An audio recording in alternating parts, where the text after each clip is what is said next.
मैंने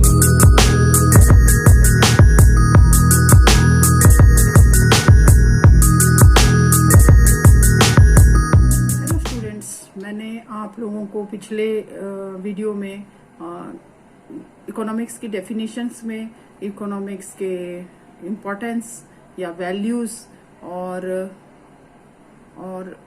मैंने अन्य विषयों के साथ कैसे सहसंबंध है इसके बारे में अध्ययन किया था। आज हम अर्थशास्त्र शिक्षण क्यों करते हैं या इस शिक्षण का क्या उद्देश्य या लक्ष्य है यह हम जानेंगे, क्योंकि हम यहाँ अर्थशास्त्र पढ़ने नहीं आए हैं। अर्थशास्त्र क्यों पढ़ा रहे हैं या क्यों पढ़ते हैं या बच्चों में इस विषय को पढ़ने से उनका क्या विकास होगा, किस उद्देश्य से हम इनको पढ़ा रहे हैं या बच्चे इसे क्यों पढ़ रहे हैं, इसके बारे में आज हम अध्ययन करेंगे। और हम जब लेसन प्लान बनाते हैं, आपने देखा होगा अपने सीनियर्स के लेसन प्लान में, और देखा होगा उसमें कि लेसन प्लान बनाते समय हम सबसे पहले लेसन प्लान का प्रारंभिक हर्बर्ट के 5 पद के अनुसार लेसन प्लान जब बनाते हैं तो सबसे पहले हम सामान्य उद्देश्य लिखते हैं, जिसको जनरल एम्स कहा जाता है। फिर एक स्पेसिफिक एम लिखते हैं, जिसको विशिष्ट उद्देश्य कहा जाता है। और इस तरह से हम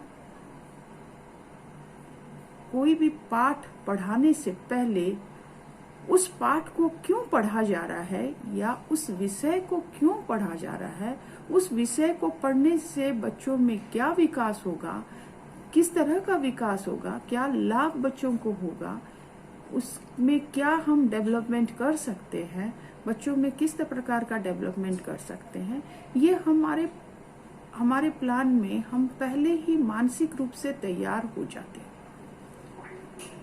तो आज हम स्पेशली हायर क्लासेस में हम इकोनॉमिक्स पढ़ाते हैं, और यह उच्चतर माध्यमिक स्तर पर जब अर्थशास्त्र पढ़ाने का लक्ष्य और उद्देश्य क्या होता है, तो सबसे पहले लक्ष्य और उद्देश्य में डिफरेंस जानते हैं।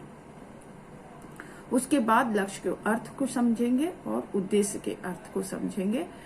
तो सबसे पहले हम देखते हैं कि लक्ष्य क्या होता है और उद्देश्य क्या होता है।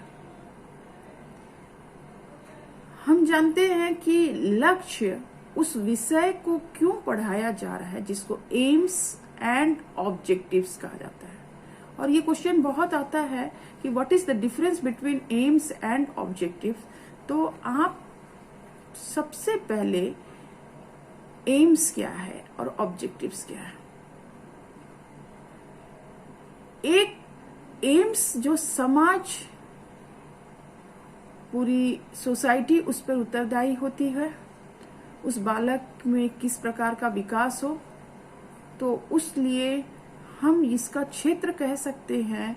उस विषय को पढ़ने से उनका किस प्रकार का विकास होगा, यह क्षेत्र व्यापक होता है लक्ष्य का।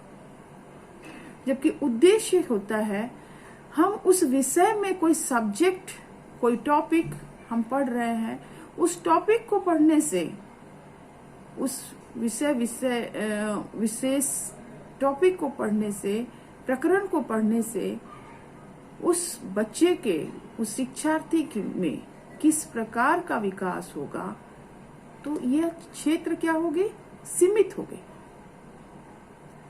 तो दोनों में सबसे पहला डिफरेंस ये है कि क्षेत्र देखा जाए तो लक्ष्य या एम्स का स्कोप जो है वो ब्रॉड है, और जबकि ऑब्जेक्टिव्स का स्कोप जो है वो लिमिटेशन है, सीमित है, क्योंकि उसको एक टॉपिक तक ही सीमित है। जब हम जनरल बातें कहते हैं कि इस तरह का पढ़ने से बालक का इस प्रकार का विकास होगा, हम जानते हैं कोई पाठ पढ़ने से नेचुरली ज्ञान का विकास होता है, वैसे ही अर्थशास्त्र को पढ़ने से उनकी आर्थिक जानकारी होगी। तो ये जनरल हमारी कथन है। तो इस तरह से हम इसको कथन के रूप में देखें तो लक्ष्य एक सामान्य कथन है, जबकि उद्देश्य एक निश्चित कथन है।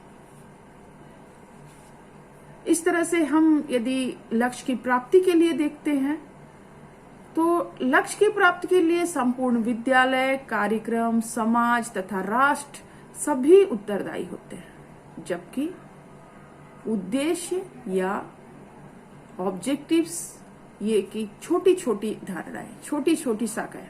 किसकी शाखाएं होती है? लक्ष्य की छोटी छोटी शाखाएं होती है। यानी लक्ष्य को कैसे प्राप्त किया जाए उसको एक सीढ़ी है, पायदान है, उसको प्राप्त करने का प्रथम सीढ़ी, द्वितीय सीढ़ी, तो ये उनकी शाखाएं होती है, ये उनके ब्रांचेस होते हैं। तो यह हम कह सकते हैं कि इनकी प्राप्ति के लिए उस पाठ विषय की विशेष वस्तु और शिक्षक दोनों निर्भर होते हैं या उत्तरदायी होते हैं। तो इस तरह से हम लक्ष्य और उद्देश्य में सबसे पहले डिफरेंस करना जाने और उसके बाद ही हम लक्ष्य को जाने और उद्देश्य को जाने। लक्ष्य हम पहले ही आपको कहा कि वो व्यापक है और ये उद्देश्य जो है वो सीमित है, उसका क्षेत्र सीमित है। हम इसी तरह से कह सकते हैं लक्ष्य जो है उसमें प्राप्त करने में बहुत अधिक समय लगता है, जबकि एक पाठ विशेष प्रकरण को पढ़ने में और उस उद्देश्य की प्राप्ति करने में कम से कम समय लगता है। लक्ष्य जो होता है वो सामान्य होता है, एम जो होता है एक जनरल होता है, जबकि ये एक वेग, मतलब सबके साथ में जो होता है वह वैसा ही कहा जाता है, जबकि यह एक विशिष्ट होता है उद्देश्य, जिसको ऑब्जेक्टिव्स एक विशिष्ट होता है। ये भी कह सकता है कि हम टीचिंग स्ट्रेटेजी जो होती है वो क्लास में उद्देश्य को निर्धारित करने में सहायक नहीं है। क्लास की शिक्षण रणनीति, कक्ष की शिक्षण रणनीति को निर्धारित करने में लक्ष्य सहायक नहीं है, किंतु उद्देश्य कक्ष की यानी क्लासरूम की शिक्षण स्ट्रेटेजी को यानी टीचिंग स्ट्रेटेजी को निश्चित करने में सहायता प्रदान। क्लास कंट्रोल कैसे हो, क्लास में कैसे हम उसको बहुत इंटरेस्टिंग तरीके से पढ़ाए, तो वो टीचिंग मटेरियल क्या है, उस विषय वस्तु क्या है, उस पर हम निर्धारित कर सकते हैं कि हम इसका उद्देश्य किस प्रकार निर्धारित करें।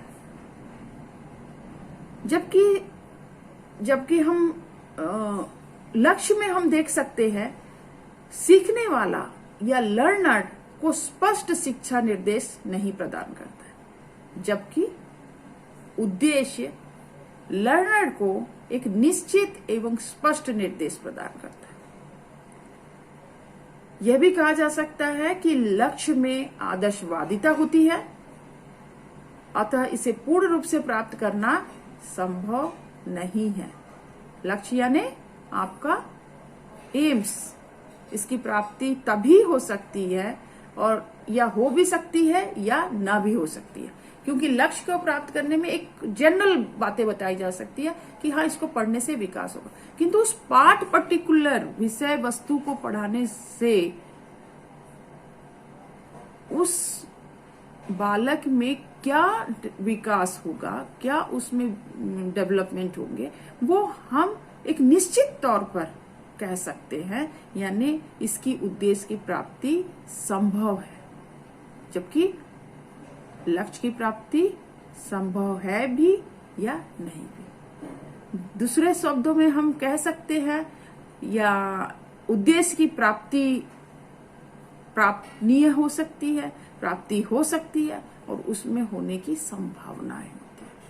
अब आपने, जैसे मैंने लक्ष्य और उद्देश्य को मुख्य तौर पर हमने, यदि हम बेसिक कॉन्सेप्ट से कहें तो लक्ष्य एम्स जो होता है व्यापक है, यानी जो सामान्य उद्देश्य हम कह सकते हैं जिसमें वो एक व्यापक क्षेत्र है, यानी अर्थशास्त्र विषय क्यों पढ़ा जा रहा है, अर्थशास्त्र के विषय को पढ़ने से बालक में किस प्रकार का विकास होगा, ये हम